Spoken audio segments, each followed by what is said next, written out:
Hello dear students, आज के इस लेक्चर में ऑपरेटिंग सिस्टम का एक इम्पॉर्टेंट टॉपिक डिस्कस करेंगे। यूनिट सेकंड का रीडर राइटर प्रॉब्लम। देखो, प्रीवियस लेक्चर्स के अंदर हमने क्रिटिकल सेक्शन प्रॉब्लम पूरा कवर किया था, उसका सोल्यूशन भी हमने देखा था।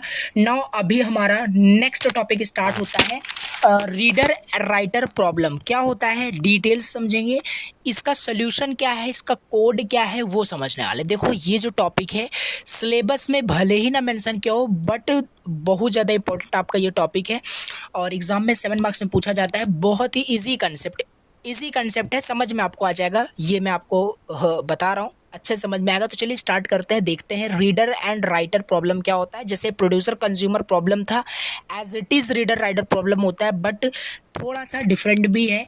तो देखते हैं, स्टार्ट करते हैं। अब थोड़ा सा मैं आपको बता दूं क्या चीज़ हम पढ़ रहे थे। ऑपरेटिंग सिस्टम सब्जेक्ट पढ़ रहे थे, सब्जेक्ट कोड है BCS 401। Unit first, unit third, unit fourth, ये सारे हमने यूनिट पढ़ लिए हैं। एंड यूनिट 2 हम स्टार्ट किए थे। यूनिट 2 का ये सारे टॉपिक्स ऑलरेडी कवर हो चुका है। तो इसी में आपका एक आता है रीडर राइटर प्रॉब्लम, जो कि वो भी आपका सिंक्रोनाइजेशन से जो सिंक्रोनाइजेशन से रिलेटेड जो प्रॉब्लम्स हैं वो आपका है, वो डिस्कस करेंगे। चलिए स्टार्ट करते हैं। सब्सक्राइब करना, चैनल पे फर्स्ट टाइम विजिट किया हो, बाकी कंटिन्यू करते हैं। देखो, ये जो रीडर राइटर प्रॉब्लम है, ये भी आपका क्लासिकल प्रॉब्लम इन सिंक्रोनाइजेशन है, यानी क्लासिकल प्रॉब्लम ये भी है जो कि सिंक्रोनाइजेशन में होता है।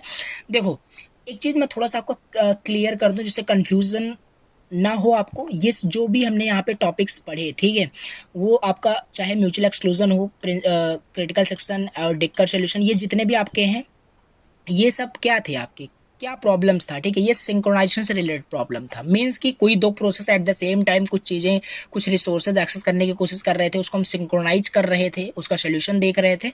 तो ये सिंक्रोनाइजेशन से रिलेटेड आपकी प्रॉब्लम्स थी। इसी में आपका क्या है, एक और आ गया है सिंक्रोनाइजेशन से रिलेटेड प्रॉब्लम, जो कि है रीडर राइटर प्रॉब्लम। ठीक है, अब क्लियर हो गया होगा, समझते हैं। देखो, एग्जाम्पल समझेंगे, बहुत अच्छे समझ में आएगा। देखो, यहाँ पे आपका एक नोटिस है, ठीक है। सपोज करते हैं ये आपका कोई नोटिस है, या इसे अभी हम एक जो रियल इसका कंटेक्स्ट है उसका भी देखेंगे तो समझ में आएगा। मान लेते हैं ये कोई नोटिस है, ऐसे आप डेटाबेस समझिए। इस नोटिस को मान लेते हैं कोई पर्सन इसे रीड करना चाहता है। देखो, अगर ये नोटिस को कोई मान लेते हैं ये नोटिस है, ठीक है, तो इसे कोई भी रीड कर सकता है, यानी इसे रीडर क्या कर सकता है, रीड कर सकता है, कोई दिक्कत नहीं होनी चाहिए। कोई मान लो रीडर इस नोटिस को रीड करना चाहता है तो वो रीड कर लेगा, और कोई एक पर्सन दूसरा है वो भी इस नोटिस को रीड करना चाहता है, बिल्कुल रीड कर लेगा, कोई दिक्कत नहीं है, ठीक है। तो at the same time different people, different person इस नोटिस को क्या कर सकता है, रीड कर सकता है, बिना किसी कॉन्फ्लिक्ट को जनरेट किए हुए आराम से कर सकता है, कोई दिक्कत नहीं होगी। बट व्हाट इफ, क्या होगा अगर एक रीडर जो है इस नोटिस को रीड करना चाहता है और उसी समय कोई दूसरा पर्सन है जो इस नोटिस को बनाया है, या कोई राइटर आ गया जो इस नोटिस में कुछ अपडेट करना चाहता है, तो क्या ये पॉसिबल है? तो पॉसिबल नहीं है, कॉन्फ्लिक्ट यहाँ पे जनरेट होगा। कहने का क्या मतलब है कि अगर दो रीडर या कितने भी रीडर क्यों ना आ जाए, इस नोटिस को रीड कर सकते हैं, कोई समस्या नहीं होना चाहिए, या इस डेटाबेस को एक्सेस कर सकते हैं, इस रिसोर्स को यूज कर सकते हैं, कोई दिक्कत नहीं होगी। लेकिन अगर एक रीडर आता है, वो इसको रीड करना चाहता है, और एक राइटर है जो इस पर कुछ राइट करना चाहता है एट द सेम टाइम, तो ये पॉसिबल नहीं है। अगर रियल लाइफ एग्जांपल से भी देखें, मान लो ये रीडर है, इस नोटिस को पढ़ रहा है, और इसमें बहुत सारे आपके सेक्शंस लिखे हुए हैं, section A, section B, section 3। ये सेक्शन 3 को रीड कर रहा है, 1 2 को इसने रीड कर लिया, सेक्शन 3 पहुंचा, उसी टाइम ये आ रहे हैं। अगर ऐसा होता है, सपोज करते हैं ये आता है, इसमें कुछ लाइन 2 में या सेक्शन 2 में कुछ अपडेट कर दिया, ठीक है, अपडेट कर दिया, तो देखो यहाँ पे कॉन्फ्लिक्ट तो जनरेट हो गया। इसे तो वो इन्फॉर्मेशन मिली ही नहीं जो अपडेटेड इन्फॉर्मेशन थी, जो राइटर अपडेट किया वो ऑलरेडी पढ़ चुका है, तो ये कॉन्फ्लिक्ट जनरेट होता है। देखो, at the same time reader writer notice को एक्सेस नहीं कर सकता, ये ओवरऑल कहने का मतलब है, ठीक है। या तो ये रीड ही करेगा या तो ये राइट ही करेगा, बट करेगा एक ही। अगर ये राइट कर रहा है तो ये रीड देखो नहीं कर पाएगा, अगर ये रीड कर रहा है तो जो नॉर्मली जो होना चाहिए ये उसमें फिर राइट नहीं करना चाहिए, इसे वेट करना चाहिए जब वो पूरा सेक्शन रीड कर ले तब राइट करे। बट एक सही अप्रोच ये होगा, पहले इसे जो अपडेट करना है वो अपडेट कर दे, तो फिर ये शुरू से जो है अपना रीड करे। तो ये आपका रीडर राइटर प्रॉब्लम है। अभी मैं आपको बता दूंगी, तो मैं आपको कंसेप्ट समझा रहा हूँ। तो इस जो नोटिस मैंने आपको जो बोला, इसे सपोज करो आप क्या शेयर्ड रिसोर्स समझो या क्रिटिकल सेक्शन समझो। क्रिटिकल सेक्शन के अंदर ही शेयर्ड रिसोर्स होता है, तो क्रिटिकल सेक्शन यानी इस क्रिटिकल सेक्शन में एट द सेम टाइम या तो रीडर ही जा पाएगा या तो राइटर ही जा पाएगा, दोनों नहीं जा पाएंगे। यही होता है रीडर राइटर प्रॉब्लम। यहाँ पे क्या लिखा है, अगर देखो इसी जगह अगर मान लो एक रीडर आया, दूसरा रीडर आया, तीसरा चौथा, चारों को रीड करना है, रीड कर पाएगा कि नहीं? बिल्कुल कर सकता है, जाके रीड करे, कोई दिक्कत नहीं है। लेकिन उसी के साथ अगर उसमें कोई चेंजेस करना चाहता है, कोई राइटर आ गया, तो नहीं, पॉसिबल नहीं है। तो जैसे रीडर अगर करना चाहता है तो बिल्कुल सही है, लेकिन रीडर है राइटर है नहीं कर पाएगा। ठीक है, क्यों नहीं कर पाएगा? कॉन्फ्लिक्ट जनरेट होगा। समस्या मैंने आपको बता दी क्या समस्या आ सकती है। राइटर भी है तब भी नहीं एंटर कर पाएगा इस क्रिटिकल सेक्शन में, इस नोटिस को नहीं एक्सेस कर पाएगा, इस शेयर्ड रिसोर्स को एक्सेस नहीं कर पाएगा। मान लो यहाँ पे कोई राइटर है, यहाँ पे कोई राइटर है, ये भी कुछ राइट करना चाहता है, इस पर ये भी कुछ राइट करना चाहता है, पॉसिबल है? नहीं पॉसिबल है। क्यों? क्योंकि मान लो इसने लाइन 1 2 को तो अपडेट कर दिया, ये आके फिर उसी को अपडेट कर दे तो कॉन्फ्लिक्ट जनरेट होगा, या 3 को कर दिया तो 3 को, मतलब ये पॉसिबिलिटीज़ नहीं है। केसेस अभी समझेंगे हम कर करके, तो ये पॉसिबल नहीं है, ये पॉसिबल नहीं है, और ये कितने भी पॉसिबल है। तो ये रीडर राइटर प्रॉब्लम है। ठीक है, अब हम सपोज करते हैं इसे in the context of concurrent process, जो हमें एग्जाम में लिखना है, और डायग्राम 100% आप इसे बना सकते हो एग्जाम में, कोई इशू नहीं है। ओके, सपोज करते हैं, सपोज करिए दैट अ डेटाबेस की एक हमारे पास डेटाबेस है जो कि शेयर्ड हो रहा है एमंग सेवरल प्रोसेस के बीच। ये क्या थे? रीडर आपका, अब देखो ये तो मैंने रियल लाइफ एग्जांपल से आपको बताया, बट ये जैसे प्रोड्यूसर एंड कंज्यूमर आपके दो प्रोसेस थे, उस तरह से एक रीडर प्रोसेस है, एक राइटर प्रोसेस है। रीडर प्रोसेस रीड करना चाहता है, राइटर प्रोसेस उसमें कुछ राइट करना चाहता है। ओके, डेटाबेस के अंदर। और ये जो नोटिस है इसे आप डेटाबेस सपोज करिए। अब हम ये जो डेटाबेस है शेयर्ड रिसोर्स है जो कि सेवरल प्रोसेस के बीच शेयर हो रहा है। सम ऑफ दीज प्रोसेस में वांट ओनली टू रीड, इसमें से कुछ प्रोसेस, यानी जो प्रोसेस आप मान लेते हैं ए, कोई प्रोसेस है वो रीड करना चाहता है, जहां पे अदर जो प्रोसेस है वो कुछ अपडेट, कुछ चेंजेस करना चाहता है डेटाबेस में। ठीक, ये हमने यहाँ पे सिचुएशन बनाई। अब we can distinguish between those two types of process by referring the former as a reader. हम उनको कैटेगराइज कर सकते हैं, जो दो प्रोसेस हम बोल रहे हैं, प्रोसेस ए प्रोसेस बी, हम प्रोसेस ए को रीडर बोल सकते हैं जो रीड करना चाहता है, और प्रोसेस 2 को हम राइटर बोल सकते हैं। तो वो दोनों प्रोसेस ही हैं, उनका नामकरण कर दिया गया है, बस आप इतना समझिए। सो ऑब्वियस है, सिंपल है, ऑब्वियस है कि अगर दो रीडर्स एक्सेस करना चाहते हैं उस शेयर्ड रिसोर्स को, उस डेटाबेस को, उस नोटिस को पढ़ना चाहते हैं, so no problem at all guys, कोई प्रॉब्लम नहीं होनी चाहिए हमें। तो आराम से वो अपना रीड करेंगे, कोई दिक्कत नहीं होनी चाहिए। इवन टू क्या, अगर कितने भी पीपल आ सकते हैं, रीड कर सकते हैं, कोई भी कितना प्रोसेस रीड कर सकता है, क्योंकि सेम ऑपरेशन है। But what if at the same time writer uses the database or enter in the critical section, so the reader should wait until the writer is completed. But क्या होगा अगर writer access करे उस database को और उसमें कुछ update करे डेटाबेस के अंदर, और उसी समय रीडर एक्सेस करना चाहे? तो ऐसा पॉसिबल नहीं है, हमने देखा। और रीडर को तब तक वेट करना पड़ेगा जब तक राइटर अपना कंप्लीट नहीं कर लेता, अपना जो भी अपडेशन का काम है, जो भी चेंजेस उसे करने थे वो कंप्लीट ना हो जाए। So this synchronisation problem is refer to as और called as reader writer problem, और यही जो प्रॉब्लम है इसी को हम रीडर राइटर प्रॉब्लम बोल रहे हैं। सिंपल। नाउ पॉसिबल केसेस, कितने टाइप से केसेस बन सकते हैं जो प्रॉब्लम्स क्रिएट हो रहे हैं? केस पहला हो सकता है कि रीडर आए फिर राइटर आए तो प्रॉब्लम क्रिएट होगी। सेकंड में राइटर आए रीडर आए तब भी प्रॉब्लम है। केस 3 में राइटर आए तब भी प्रॉब्लम है, मैंने बताया। लेकिन केस 4 में अगर रीडर आता है सो नो प्रॉब्लम, अलाउ है। ठीक है, यानी ये अलाउ है, आ सकता है, रीड कर सकता है, कोई प्रॉब्लम नहीं होगी। तो ये ऊपर के जो 3 केसेस हैं, केस 1, केस 2, केस 3, इसको ओवरकम करने के लिए ये we have to use synchronisation tool. हमें सिंक्रोनाइजेशन टूल यूज करना पड़ेगा, जिसमें सिंक्रोनाइजेशन टूल में हमारे पास बहुत सारे हैं, सीमाफोर्स है, मॉनिटर्स है, लॉक्स है, बट हमारे सिलेबस में ओनली सीमाफोर है। तो सीमाफोर से फिर हम इसको सॉल्व करेंगे, जैसे अदर प्रॉब्लम्स हमने सॉल्व किया।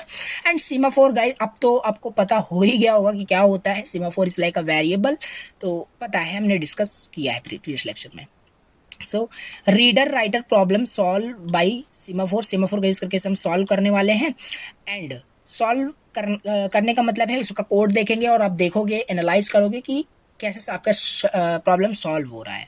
तो इसमें देखो एक सीमाफोर आपका एक वेरिएबल लिया गया है म्यूटेक्स, जो कि उसको इनिशियलाइज स्टार्टिंग में 1 की। ये देखो आपको थोड़ा सा याद भी करना पड़ सकता है कि ये चीज़ें हाँ ऐसे काम कर रही हैं, ठीक है। तो सारा चीज़ें यहाँ पे आपको देखो, जैसे कि यहाँ पे समझना पड़ेगा। तो सीमाफोर एक सीमाफोर लिया गया है, यानी सीमाफोर का मतलब क्या है, एक वेरिएबल। अपने प्रीवियस लेक्चर्स को मैं मान के चल रहा हूँ, देखा है तो समझ में आ रहा होगा, तो मैं एक्सप्लेन नहीं करने वाला सीमाफोर क्या है।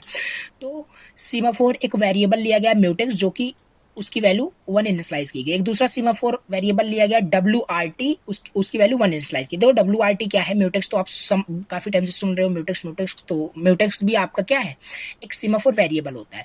WRT यहाँ पे कोई हमने अनदर वेरिएबल लिया, कुछ भी आप ले सकते हो। एक हमने डेटाबेस समझ लीजिए एक वेरिएबल लिया, उसकी वैल्यू 1 इनिशियलाइज की गई है। और एक RC हमने एक इंटीजर टाइप की वैल्यू ली है, जिसकी वैल्यू 0 इनिशियलाइज की है। RC क्या है, ये आपका रीड काउंट है। ये बताता है कि how many readers in the database, कि डेटाबेस के अंदर कितने रीडर्स हैं, क्रिटिकल सेक्शन के अंदर कितने रीडर्स घुस चुके हैं, उसमें रीड कर रहे हैं। ये RC से पता चलेगा। कैसे, ये बेसिक आपका शुरू में हमने 3 डिक्लेयर किया, सीमाफोर म्यूटेक्स को 1, सीमाफोर WRT को यानी डेटाबेस किस कोई भी वेरिएबल बोल सकते हो 1 किया, फिर RC को 0 किया। RC क्या है, रीड काउंट, जो बताता है कि डेटाबेस में कितने रीडर्स एंटर किए हुए हैं, डेटाबेस को रीड कर रहे हैं।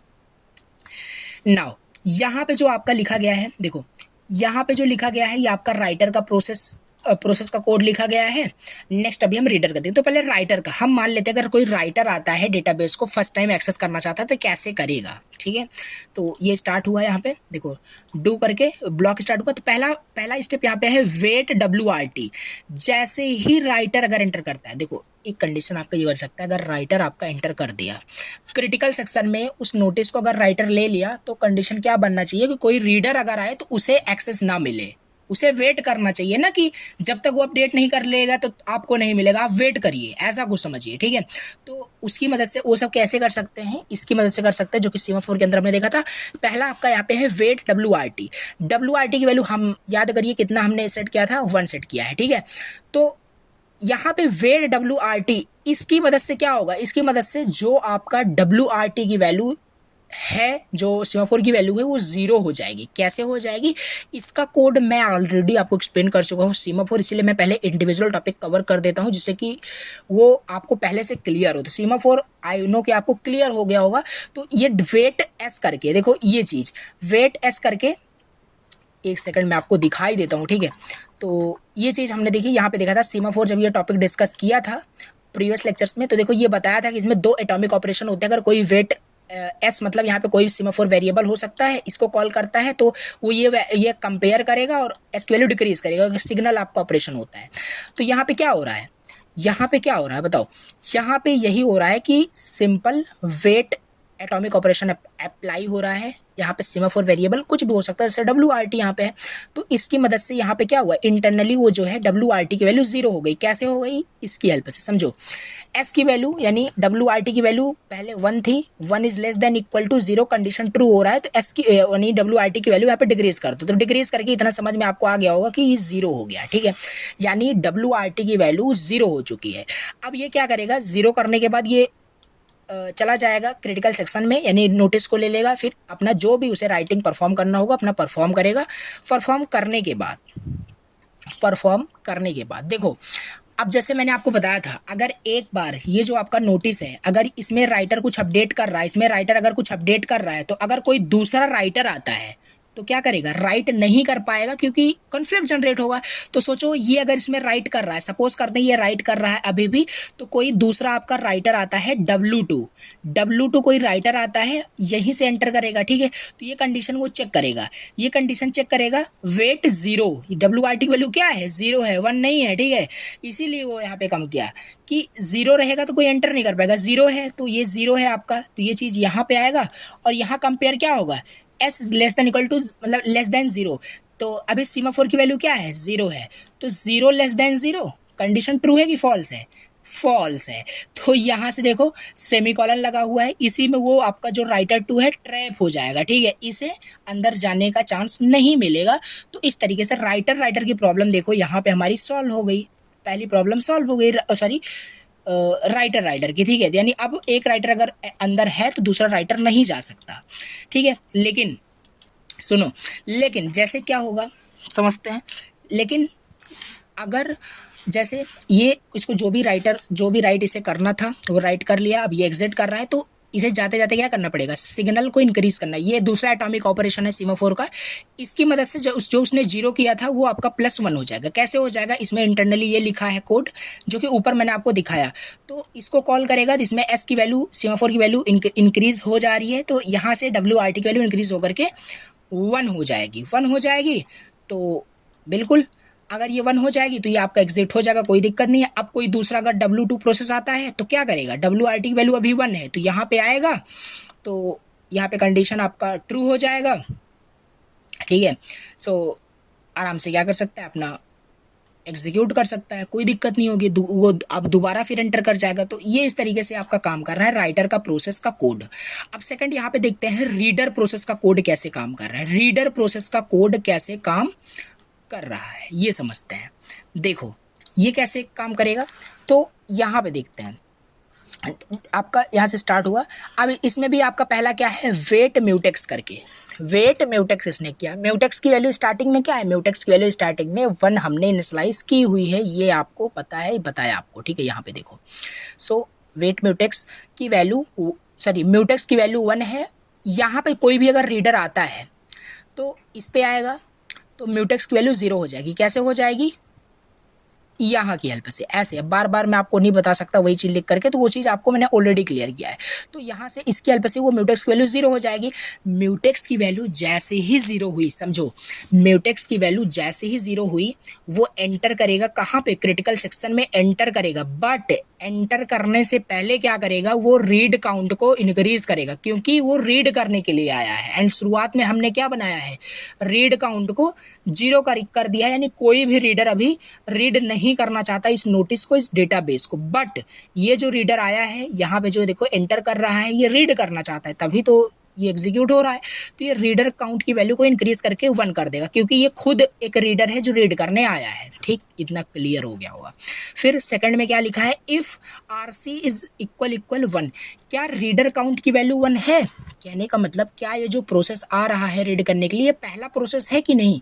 हाँ बिल्कुल, ये पहला प्रोसेस है जो रीड करना चाहता है, ठीक है। ये जो रीड करना चाहता है ये पहला प्रोसेस है। तो ये कंडीशन आपका क्या है, ट्रू एवेल्युएट हो रहा है। ये कंडीशन आपका ट्रू एवेल्युएट हो रहा है, RC की वैल्यू इक्वल 1 है। तो ये जैसे ही आपका सेटिस्फाई होगा तो यहाँ पे है आपका वेट WRT। तो इसकी वैल्यू ये क्या करेगा, WRT की वैल्यू क्या करेगा, डिक्रीज कर देगा इसकी हेल्प से, वेट की हेल्प से। तो WRT की वैल्यू डिक्रीज कर दिया, WRT की वैल्यू डिक्रीज कर दिया। फिर क्या करेगा, सिग्नल म्यूटेक्स की वैल्यू को इंक्रीज कर देगा इसकी हेल्प से, इस एटॉमिक ऑपरेशन की हेल्प से। तो म्यूटेक्स की वैल्यू 1 कर दिया। देखो समझो क्या किया पहले, देखो एक बार फिर से थोड़ा कन्फ्यूजन नहीं क्रिएट करना है। ये कंडीशन आपका ट्रू हुआ, पहला आपका प्रोसेस था रीडर, तो मैच कर गया, कोई दिक्कत नहीं। तो इसने वेट को 0 कर दिया, वेट को 0 कर दिया, वेट को इसने 0 किया है, ठीक है।